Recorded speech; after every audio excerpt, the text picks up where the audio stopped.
Welcome to the New Thinking for a New World podcast, where we explore the most pressing issues that are challenging and changing our societies. We are looking for new thinking and new solutions wherever we can find them. Listen as host Alan Stoga, the Talberg Foundation's chairman, challenges his guests for analysis, ideas and actions. Together, we can help make our world at least a bit better. One of the unexpected consequences of the pandemic was the realization that global food supply chains are fragile and easily disrupted. Worldwide economic, social, and trade dislocations led to food shortages, distribution problems, hunger, and malnutrition. What should that tell us, not just about today, but about the underlying realities? In a world where climate change and rapid population growth are squeezing agriculture production and productivity, how can we produce enough food, enough protein, to meet humanity's growing needs and wants? What can technology do? Do we need to take the center point of the production process from the farm or the sea into the laboratory? My guest today has practical answers to those questions. Didier Toubia is co-founder and CEO of Aleph Farms, a company based in Israel that grows steaks from cow cells. Think high-tech meets the barbecue. Welcome, Didier. Hi, good to meet you and nice to be with you today. Let's start with the punchline. Why do you think that the traditional agricultural process, cow to steak to barbecue, needs to change? We see today a meat production which relies in very large part on industrial agricultural practices like feedlots or factory farms, which are associated with public health question marks, which might be related to either resistance to antibiotics or the development of different types of diseases, either for the animal itself, like African swine fever, avian flu, or zoonotic diseases, which might be transferred to humans. But we also see more and more concerns among the wider consumer segments about the animal welfare considerations associated with the concentrated operations for animal farming. And last but not least, the global food ecosystem today is responsible for 26% of the greenhouse gas emissions, and 15 out of those 26% are related to livestock farming. Producing meat is one of the most expensive value proposition in terms of food, and not only as far as natural resources are concerned, like land and water, but also in terms of greenhouse gases. Today we have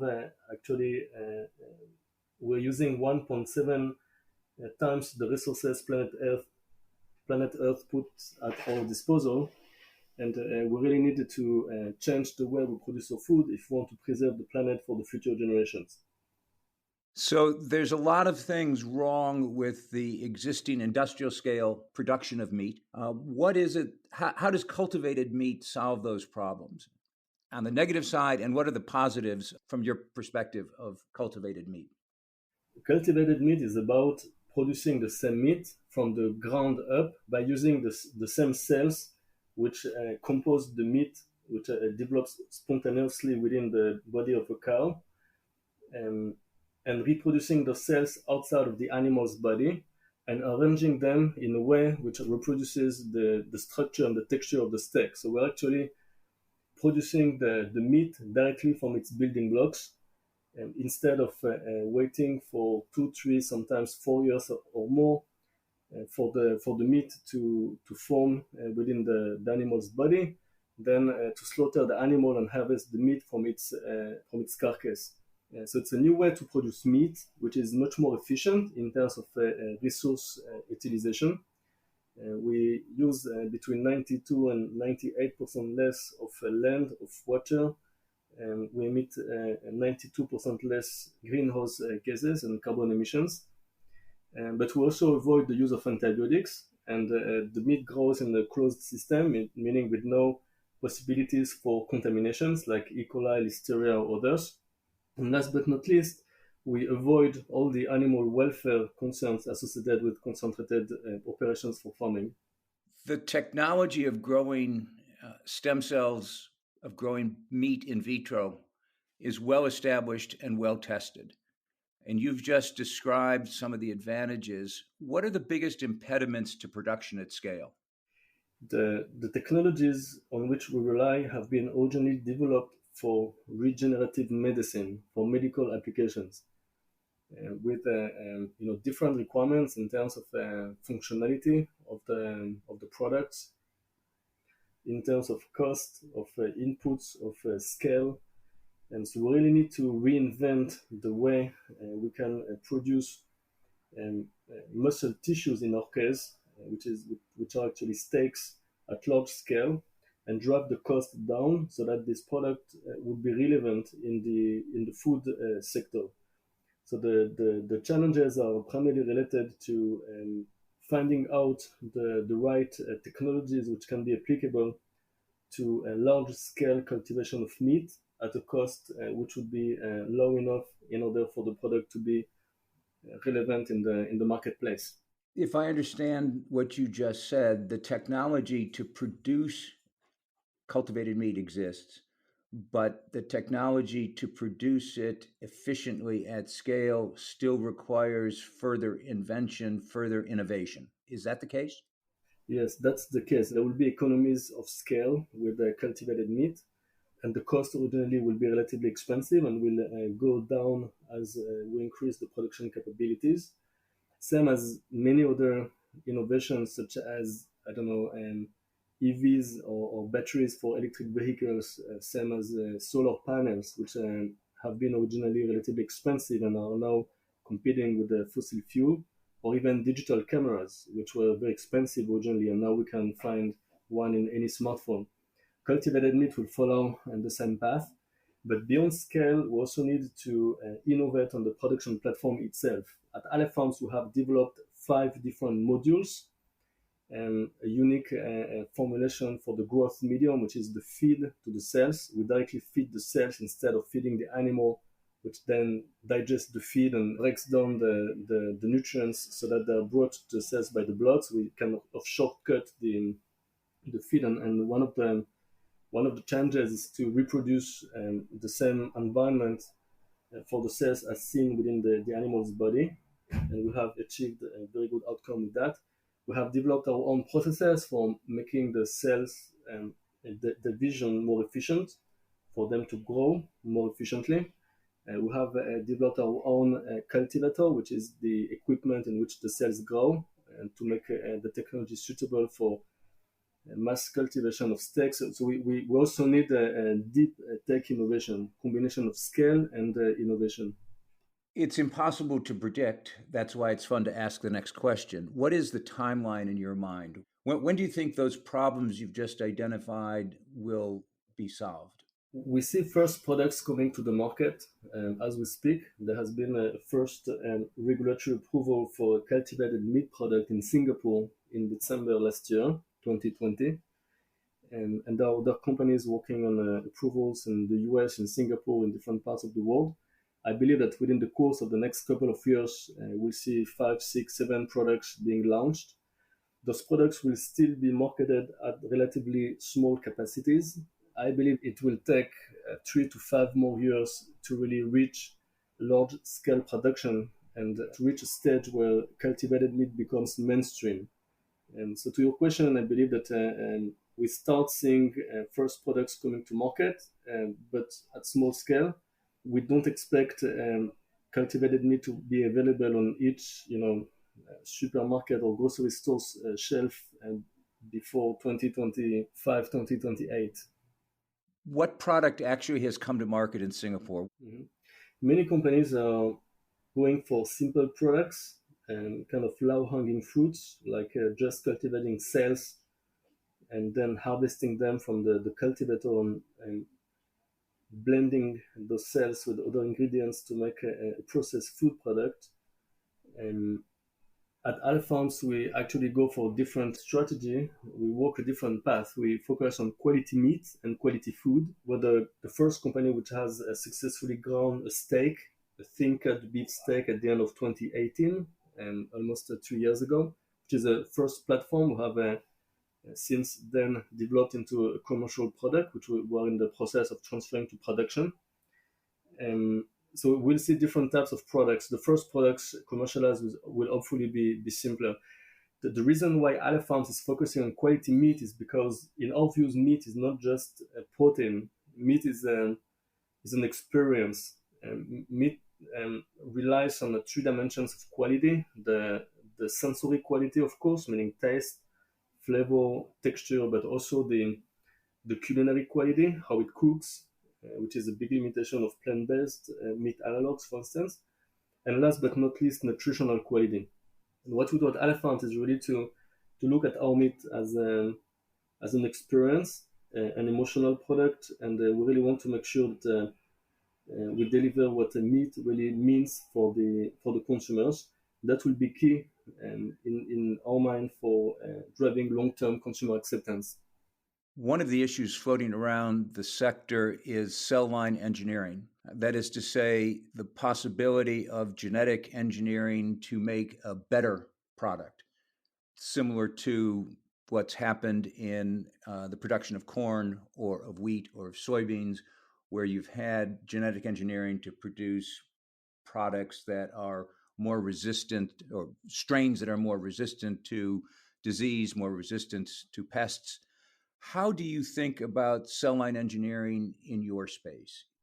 There are different approaches we've seen implemented in this emerging industry so far. Some companies are genetically engineering their cells to get quicker to the scale they need and to make the cells more suitable for getting to the market in a shorter amount of time, or modifying their cells through what is called immortalization.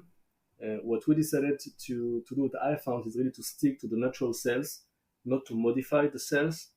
Even through this path is more challenging and requires more resources and probably more time to get to market. We expect having the first product released in a soft launch toward the end of next year, end of 2022.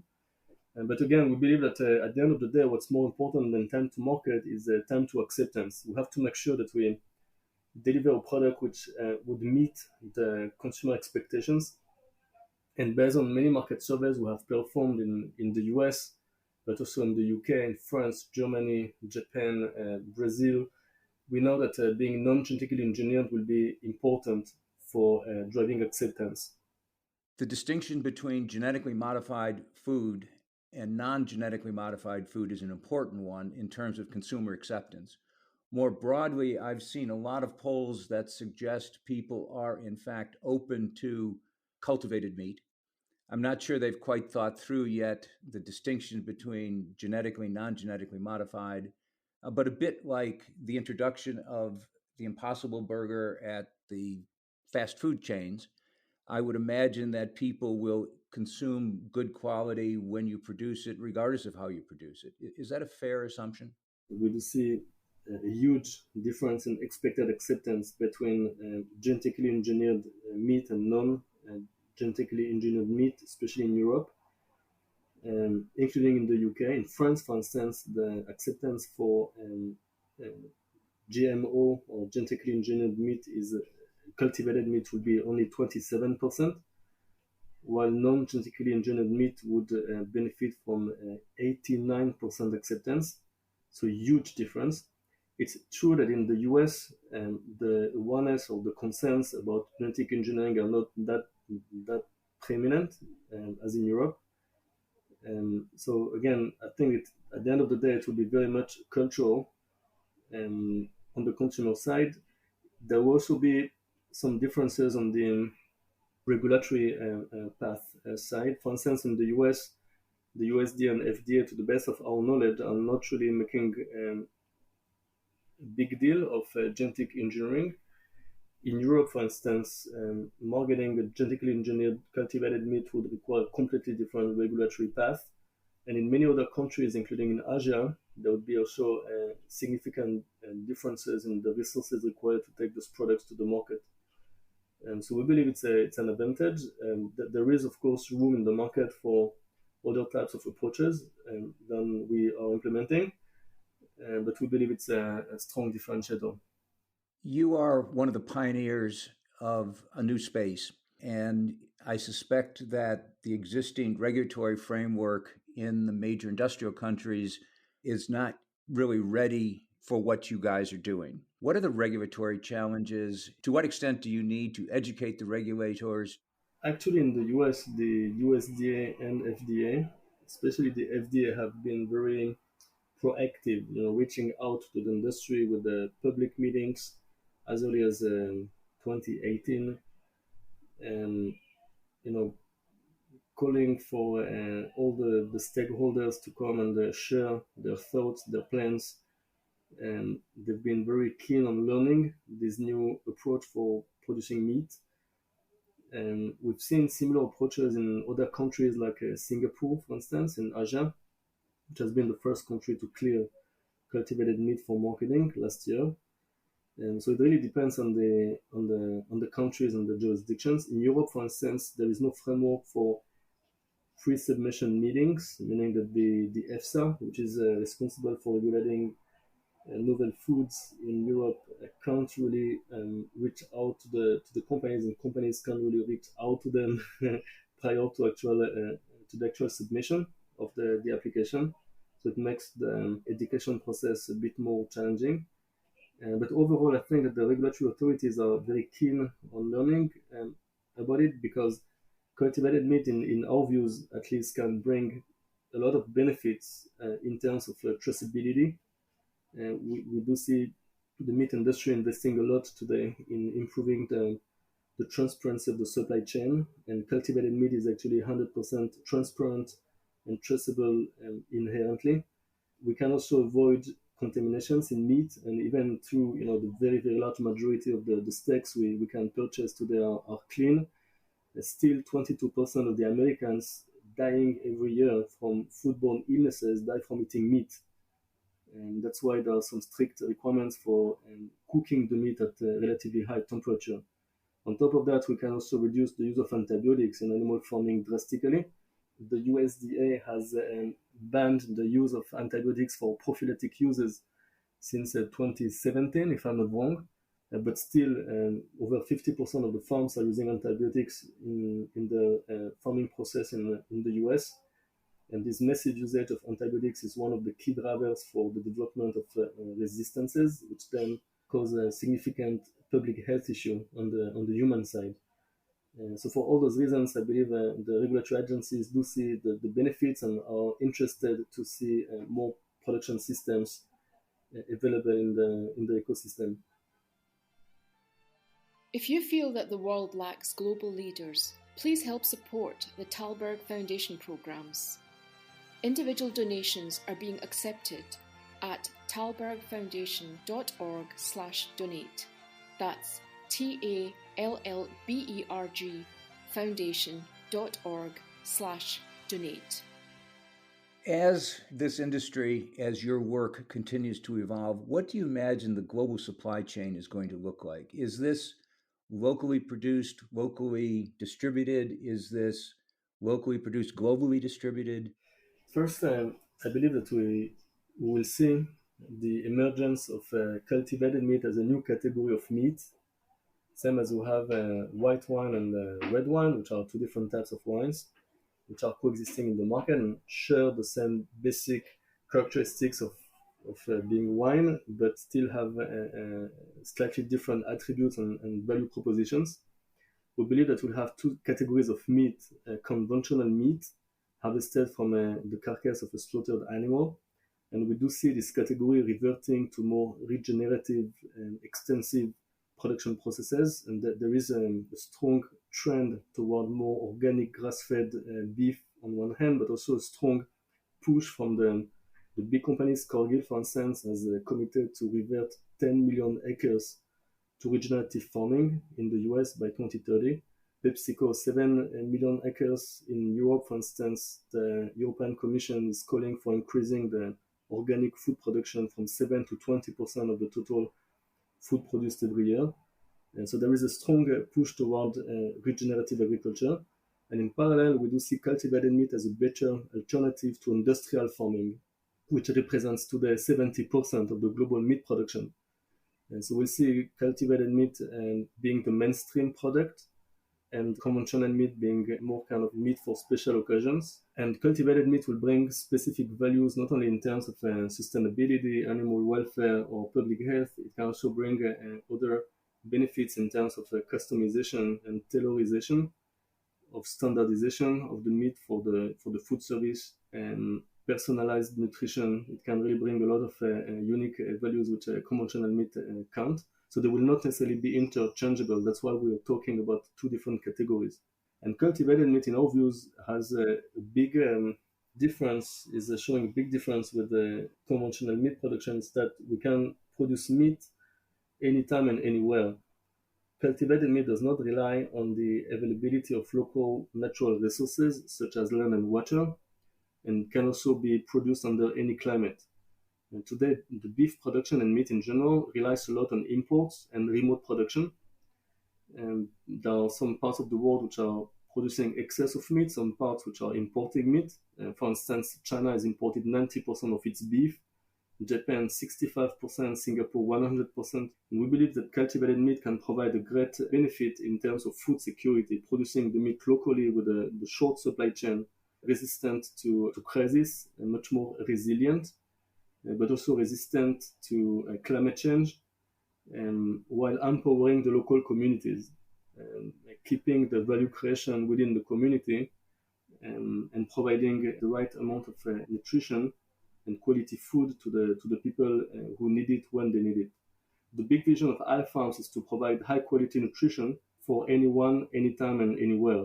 You're also, I know, thinking about producing meat in space for space travel. Can you talk a little bit about your vision and why Aleph is thinking not just about the planet Earth, but about other planets? Yes, we do see our space program named Aleph Zero as a kind of Formula One team, same as car manufacturers would have a Formula One team where they would test and develop new technologies, new materials for the to be validated in the toughest environments, and then once validated would transfer them into the day-to-day car. For us, space is a way to push forward our vision for this unconditional and secure access to high quality nutrition for anyone, anytime, and anywhere. In space, you have the scarcest possible environment. You have virtually zero natural resources. You need to implement circular production systems and recycling everything. From our standpoint, once we'll be able to produce meat on the moon, we'll be able to produce meat in the center of the Sahara or in the Antarctic, meaning anytime, anywhere. And that's really part of our vision for Ale Farms. This focus on food security is not only important for making sure that we tackle the malnutrition issue and fix the global food system. Today, the food system is not built for feeding the people. I believe it's clear for you. I mean, the facts show that we throw away 30% of the food we produce annually on the global basis, while close to 900 million people don't have enough food. So it clearly shows that the food system is not intended to feed the people. It's intended to optimize production and profit. We need to fix this global food system with a decentralized production close to the consumer, food produced when and where produced, reducing waste, and make sure that we can fix that. But beyond that, fixing the food system has also a great impact on social equality and on global stability. The food insecurity is one of the primary drivers for political tensions, water and food. Climate change will accentuate those tensions. And if we don't fix the food system and make it resilient to climate change and independent to local resources, we will face more and more tensions and climate change migrations, wars, which will primarily hurt the poorest and the weakest. And again, the richest will be preserved, as in any war. And so we do see the food system as a cornerstone of the long-term global stability. And that's an explanation on the reason why food security is that important for us. If we come back to space, beyond pushing our vision forward, as you know today, the big limitation for colonies in space are related to the inability to produce food locally.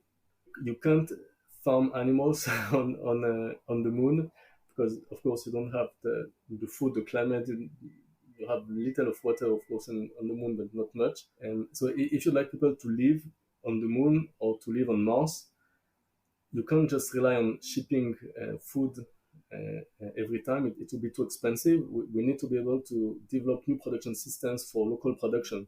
And this, the work Aleph Farms is doing is really focusing on solving one of the big bottlenecks of human colonies in the outer space.